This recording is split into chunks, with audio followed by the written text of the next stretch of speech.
ಕರಗ ಅನ್ನೋದು ಹಿಂದೆ ಪಾಂಡವರು ಕೌರವರಿದ್ದಲ್ಲ, ಧರ್ಮರಾಯ ಶಿಲಾಶಾಸನ ಹಿಂದಿನ ಕಾಲದಿಂದನೂ ಏನು ಪಾಂಡವರು ವನವಾಸ ಹೋಗ್ತಾ ಇದ್ದಾರೆ ಆ ಒಂದು ಶಾಂತಿ ನೆಲೆಸಲಿಕ್ಕೆ ಧರ್ಮರಾಯರ ಒಂದು ಕರಗ ಮಹೋತ್ಸವ ಅಂತೇಳಿ ಒಂದು ವೆಂಚರ ಏನು ಒಂದು ಲೇಡೀಸ್ ವ್ಯವಸ್ಥೆಯಲ್ಲಿ ಬಂದ್ಬಿಟ್ಟು ಕರಗ ಹೊತ್ಕೊಂಡು ಊರೆಲ್ಲ ಪ್ರದಕ್ಷಿಣೆ ಮಾಡಿದಾಗ ಆ ಒಂದು ಶಾಂತಿ ನೆಲೆಸುತ್ತೆ ಅಂತೇಳಿ ಅಂದಿನ ಕಾಲದಲ್ಲಿ ಕರಗ ಅನ್ನೋದೊಂದು ಪ್ರತಿಷ್ಠಾಪನೆ ಮಾಡಿದ್ರು.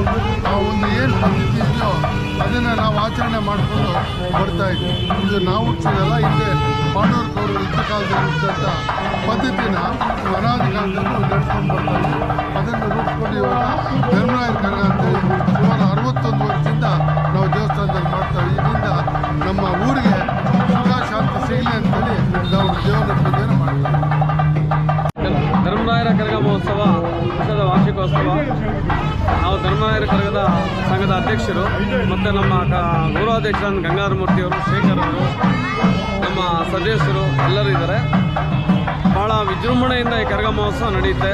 ಮತ್ತು ನಗರದ ಎಲ್ಲ ವಾರ್ಡ್ಗಳಲ್ಲಿ, ಮುಖ್ಯ ರಸ್ತೆಗಳಲ್ಲಿ ಎಲ್ಲ ಮನೆ ಮನೆಗೂ ಹೋಗಿ ಪೂಜೆಯನ್ನು ಸ್ವೀಕರಿಸಿ ನಮ್ಮ ಕರಗದ ಪೂಜಾರಿಗಳಾದಂಥ ಧರ್ಮೇಂದ್ರ ಅವರು ಈ ಕಾರ್ಯಕ್ರಮವನ್ನು ಭಾಳ ಯಶಸ್ವಿಯಾಗಿ ನೆರವೇರಿಸಿಕೊಡ್ತಾರೆ. ಎಲ್ಲ ನಮ್ಮ ಚಿಕ್ಕಬಳ್ಳಾಪುರ ಮೂಲೆಗಳಿಂದನೂ ಕರ್ನಾಟಕ ರಾಜ್ಯದ ಮೂಲೆಗಳು ಮತ್ತು ಆಂಧ್ರ, ಕರ್ನಾಟಕ ಮತ್ತು ತಮಿಳುನಾಡು ಕಡೆಯಿಂದ ಎಲ್ಲ ಭಕ್ತಾದಿಗಳು ಆಗಮಿಸಿ ಎಲ್ಲ ಊರಿನ ಮಹಿಳೆಯರು ಮತ್ತು ಪ್ರತಿಯೊಬ್ಬರೂ ಅವರವರ ನೆಂಟರು ಮತ್ತು ಅವ್ರನ್ನ ಸ್ನೇಹಿತರನ್ನ ಕರೆಸಿ ಒಂದು ನಾಡ ಹಬ್ಬ ರೀತಿಯಲ್ಲಿ ಒಂದು ಧರ್ಮರಾಯರ ಜಾಲಾರಿ ಗಂಗಮ್ಮ ತಾಯಿ ದೇವಸ್ಥಾನದ ಕರಗ ಮಹೋತ್ಸವನ ಏರ್ಪಡ್ತಾರೆ.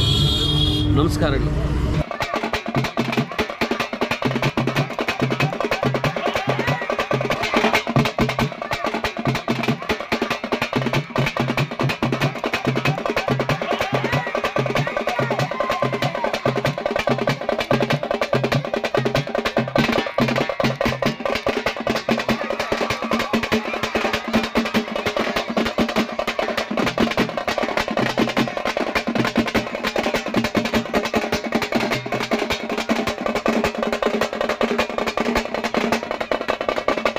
ಲಾಸ್ಟ್ ಟೈಮ್ 25 ಗಂಟೆಗಳ ಕಾಲ ಮಾಡಿದ್ರು.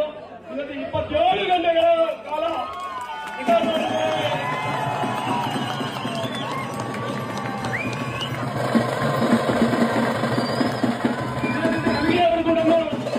ಅಲಿಗೆಯವರು ಕೂಡ ಸತತವಾಗಿ ಅಲಿಗೆಯವರು ಪಾಪ ಅವರ ವಾದ್ಯಗಳನ್ನು ಸತತವಾಗಿ ನಡೆಸ್ಕೊಂಡು ಬಂದರೆ ಆ ಅಲಿಗೆಯವ್ರಿಗೂ ಮತ್ತು ವಾರದವ್ರಿಗೂ ಒಂದು ಚಪ್ಪಾಳೆ ಮುಖಾಂತರ ಸಹಕರಿಸಿ ಎಲ್ಲ